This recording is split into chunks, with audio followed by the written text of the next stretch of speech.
The Ministry of Education, Technological and Vocational Training is carrying out major works at 7 primary schools under Phase 2 of its Primary Education Domestic Program to address serious issues identified.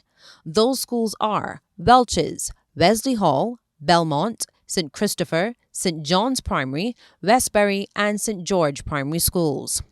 An assessment of these 7 primary schools, which were identified with serious electrical problems, revealed that the schools had very similar issues, including very old electrical wiring and fittings, overloaded electrical systems, a poor level of lighting in most classrooms, and unreliable Wi-Fi.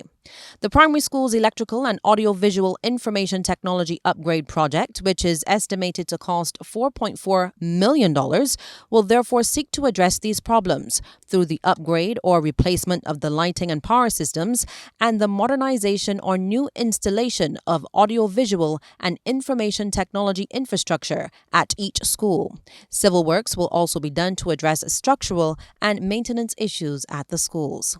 The project, which started a few weeks ago on July 19th, is anticipated to finish by September 17th, and the contractors are committed to shortening the delays wherever possible to ensure that the schools are ready for the reopening of the new school year. In keeping with government's commitment to create employment for as many persons as possible, as well as offering as many small businesses in the current economic climate an opportunity to generate economic activity, around 25 medium and small businesses have been engaged to provide a variety of services to the project, including construction, information technology, and professional services. Some members of the project management team explained what is involved in a program of this nature.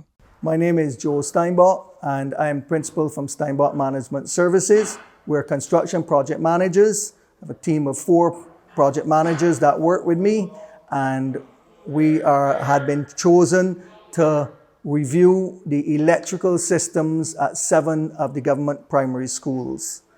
And the reason for asking for the review was that the ministry was getting concerns and complaints about systems not working and functioning properly. We put together a team of consultants consisting of electrical engineers, and we split the schools in 2. We had 2 teams of electrical engineers. One team is from EMCE and the other team is from A2B Consultants. And what we found as a general rule was that the schools had what appeared to be continually being facilitated when some request was made. If a room was being converted into nutrition space and they needed plugs for fridges or this and the next, all of these things were put in. But what was never really done was for a complete check and overhaul of the system to support the end users. And what we found was that most of the circuits and systems were overloaded, and as a result, they were causing problems, and that was the type of problem that was generally being found in the schools. In addition to that, unique to a number of these schools was that the wiring was so old that when you actually held the wiring and you just use your fingers, you could take the insulation off the wiring. And that was going to be a major fire hazard. So a decision was taken to upgrade the schools and to make them compliant with the electrical codes for Barbados at the time. It was also decided that we should upgrade the AV IT systems in the schools, and so that technology is becoming more and more used in the schools, even at primary school level. After lots of thought and planning, we had made the decision with the Ministry of Education that we would standardize the schools. So by that I mean we would make sure that they all had the same light fittings. The AV IT systems would use all the same equipment. And even though there were the schools had 7 different contractors, 7 different AV IT contractors, 7 different electrical contractors, because one of the ministry's requirements or the The government's requirement was to try and spread the workload around, as they wanted as many people as possible to be employed. So we did that. And in addition to that, we had the government actually source all of the fittings themselves. That way we could negotiate the best price, and we also ensured that all of them were standard in all the schools. So if they had to stock spares for the future, they didn't have to stock lots of different types of equipment. They had the same thing. And in the AVIT, we made provision and redundancy for future if the ministry decided they wanted a central monitoring station to monitor the security cameras that have now been put in at all the schools. So that's where we are, and so far it's been going pretty good. We got off to a little bit of a bumpy start with some of the schools still having students in when we were supposed to start, and we had to delay the start of the individual schools. But we've caught that up, and I have to say the contractors and the electrical contractors and everybody have really been responding well. And I'm sure that when the students come back, they're going to find a major change in the lighting levels in the room, the consistency of the lighting, etc. All of the lighting that has been put in have also been LED lights, so they're energy efficient. And the latest that we can do to make sure that it was done to modern technology, we have done.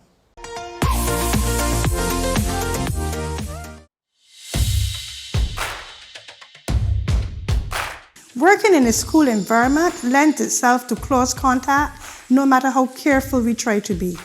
However, in this pandemic, we have implemented public health policies and measures in schools to protect everyone by installing hand sanitization stations, body temperature checks, and properly ventilated classrooms. While we continue to practice proper hygiene, physical distancing, and wearing masks properly by covering nose and mouth, we should still be concerned about the highly transmittable COVID-19 variants like Delta, which spreads rapidly, resulting in severe illness. Vaccines are tested for safety under very strict regulations. Vaccines are safe and they work. This message has been brought to you by the Ministry of Education, Technological and Vocational Training, the Ministry of Health and Wellness, and the Pan American Health Organization.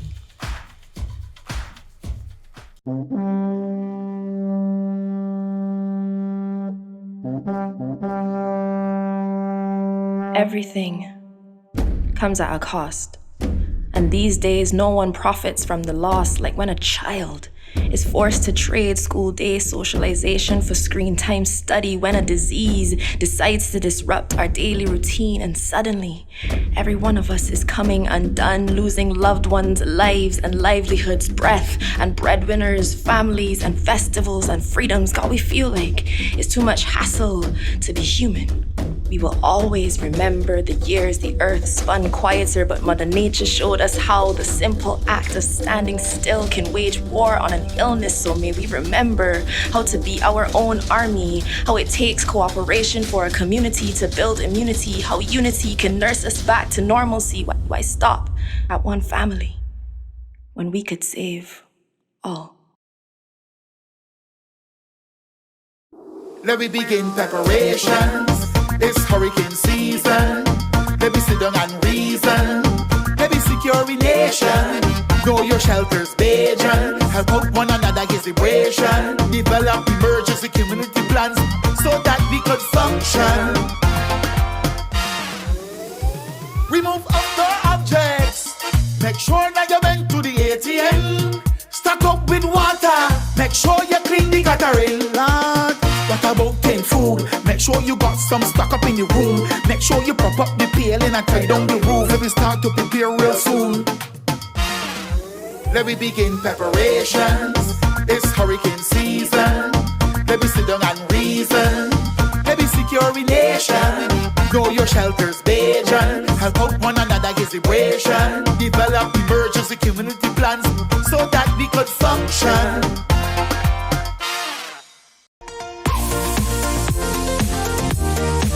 Hi, I'm Kemal Knight from Steinbach Management Services, and my role as a project manager with this project was to make sure that everything was being completed. As you would know, the electrical upgrade was a standardization of the electrical fittings and the AVIT process for 7 schools. And even though each school had unique issues to deal with, we tried to go ahead and make each one basically disappear. With some of the older schools like Belmont and Welch's, we had issues where the electrical system was overbuilt, i.e. there were not enough circuits and more than enough implements on these circuits.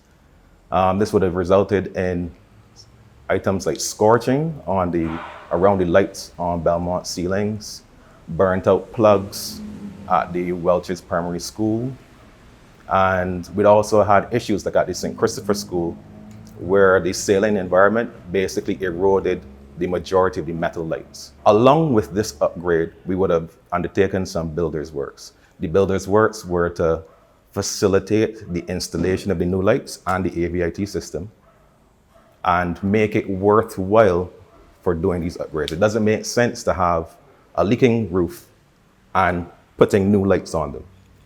So we would have done works like repairing roofs, such as at the Belmont School, at the St. Christopher School, replacing an entire upper story storeroom at the Welch's School, updating or rather renovating and making sure that the toilets and certain other amenities were okay at these schools, were up to scratch, as in usable for the students, where we found a lot of them were almost derelict. For the primary school AVIT and electrical upgrade, we were identified 7 schools that we had to take a look at and make sure that everything was up to standard. And the project started on the 19th of July, 2021, and is scheduled to finish on the 17th of September, 2021, just in time for school to start. One of the largest challenges that we had was being able to get to all 7 locations, as they're in different parishes of the island. None of them are close to each other. For each school, we had individual main contractors, electrical contractors, and AVIT contractors, which resulted in 21 contractors that we had to deal with. And this became a very difficult situation. And even though it was challenging, it was a pleasure to work with this. Good morning, I'm Alan Harvey from EMCE Limited, one of the consultants working with the Steinbach team to try and deliver these schools in time. What we were tasked with, first of all, was to go to each of these schools, investigate what the varying conditions were, and to come up with an idea or a way to manage these issues, resolve any issues, and to deliver to the teachers and the students a new facility that can give them what they need, geared towards a new technologically emphasized teaching platform. So our focus was on safety, making sure that all of the electrical systems were brought up to code, faults removed so that the installations were safe for the students and staff. We then also looked at the technology that we put into the schools. So a lot of these schools lacked the infrastructure to deliver high level of technology-based learning. We were able to install new category 6 cabling, fiber optic cabling, new Wi-Fi solutions, so that all of these schools will have a seamless Wi-Fi solution throughout the entire campus. We also then are integrating smart TVs into each of the classrooms so that the teachers have another level of technology delivery to the students. Not just paper, not just pen, but now they can introduce videos, streaming, and in the future, if they want, they could even do video conferencing throughout the island or even regionally. We also made sure that security was a focus. We are now introducing CCTV so that at the school level, the staff can monitor activities in key areas and make sure that there's some sort of visibility and recording of what is going on the campus.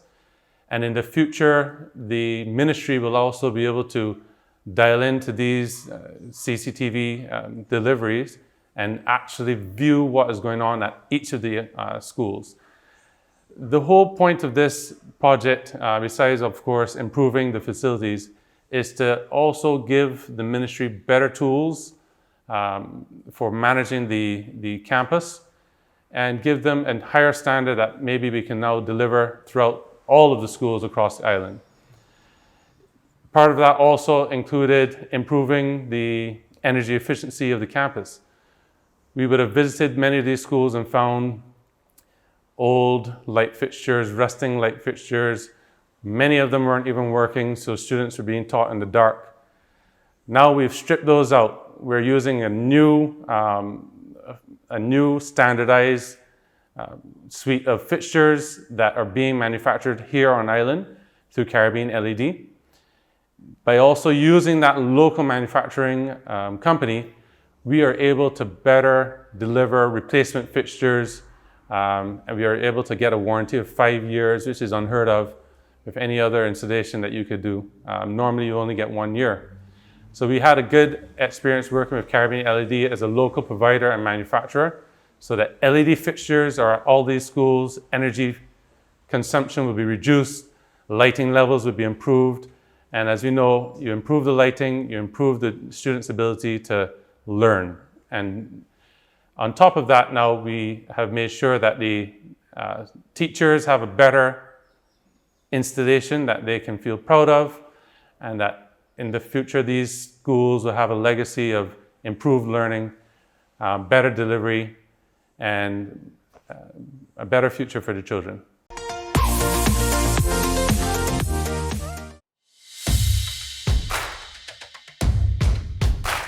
For the past year, because of the pandemic, I had to take most of my classes online. I would rather be at school. I miss interacting with my teachers and friends.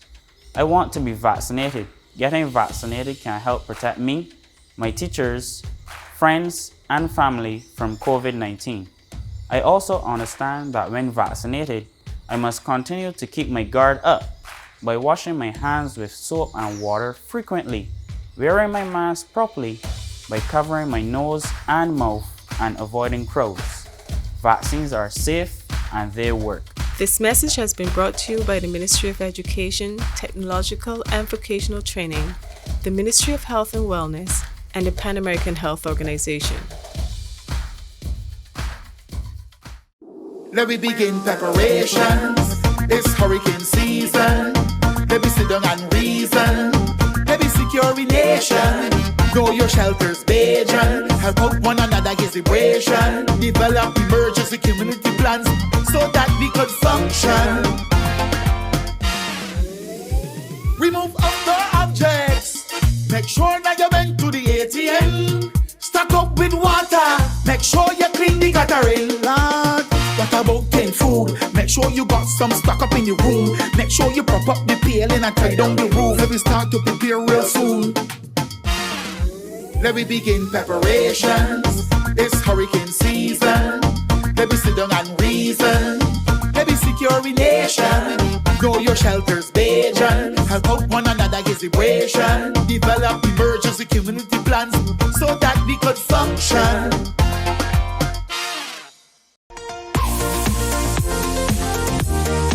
My name is Mr. Trotman, Steve Trotman. I'm the Managing Director of Trotec Inc., the electrical contracting firm responsible for the electrical grid at St. John Primary School. When we came to the school, a lot of the installation was in very bad condition.